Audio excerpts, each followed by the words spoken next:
শুভ সন্ধ্যা। সবাই কেমন আছো? আশা করি তোমরা সবাই ভালো আছো।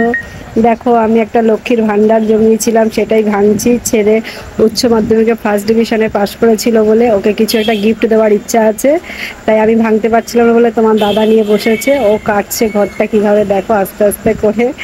আমি ভয় পাচ্ছিলাম যদি টাকা পয়সা সব ছিঁড়ে ছিঁড়ে যায়, তার জন্য ও আস্তে আস্তে করে কাটছে। আর এই ভিডিওটা দেখে তোমাদের কেমন লাগছে সেটা বলো, আর আশীর্বাদ করো যেন তোমরা সবাই মিলে আমার ছেলে খুব ভালো কলেজে যেন চান্স পেয়ে যায়, জীবনে যেন অনেক বড় হতে পারে।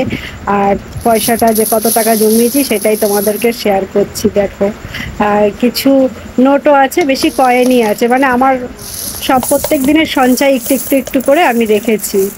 বড় সড়ো কিছু নোট নেই, একটা দুটো, একটা 100 টাকার নোট, আর বেশি সব খুচরো কয়েন, সেটা তো বুঝতেই পারছো। মানে 5 টাকা 10 টাকার কয়েন, আর সবচেয়ে বেশি কয়েন হলো 1 টাকা আর 2 টাকা। আমার কাছে মানে এটা বিশাল একটা মানে জমানো, জানি না কার কাছে কীরকম। তাহলে এই যে টাকাগুলো এবার আলাদা করা হয়েছে, এবার দেখো সেটা তোমাদেরকে দেখাচ্ছি। টাকাগুলোকে আলাদা করছি এক এক করে, কেন নাহলে তো গোনা মুশকিল, এক এক করে আলাদা করছি। তো আস্তে আস্তে করে সেটা দেখতেই পাচ্ছ তোমরা। আর এই ভিডিওটা দেখে তোমাদেরকে অতি অবশ্যই একটা লাইক করো, কমেন্ট করে জানিও কেমন হয়েছে। এই যে কয়েনগুলোকে আলাদা আলাদা করছি, টাকা হয়েছে 1600 টাকা, আর এই 1 টাকার কয়েনগুলো হয়েছে আমার 500 টাকা, আর 2 টাকার কয়েনগুলো হয়েছে 1000 টাকা।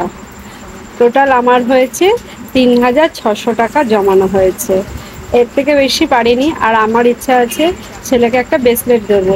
এবার তোমরা গেস করো কিসের ব্রেসলেট দেবো, সেটা বুঝতেই পারছো। আমার বাজেট যেটা ছিল তার ভেতরে ভালোভাবেই হয়ে গেছে। আমি ব্রেসলেটটা কেনার পরে তোমাদেরকে শেয়ার করব, অতি তাড়াতাড়ি দেখাবো কোন ধরনের ব্রেসলেট, কীরকম ডিজাইনের কিনেছি সেটা বুঝতেই পারছো। আর একটা ছোট ভান্ডার ছিল, সেটাও তোমার দাদা সাইড দিয়ে দেখায়নি, ওর খুবই ছোট একটা ভান্ডার ছিল, ওটা ছোটো কয়েকটা কয়েন জমিয়েছিল। আরও মাঝে মাঝে বদমাইশি করছে।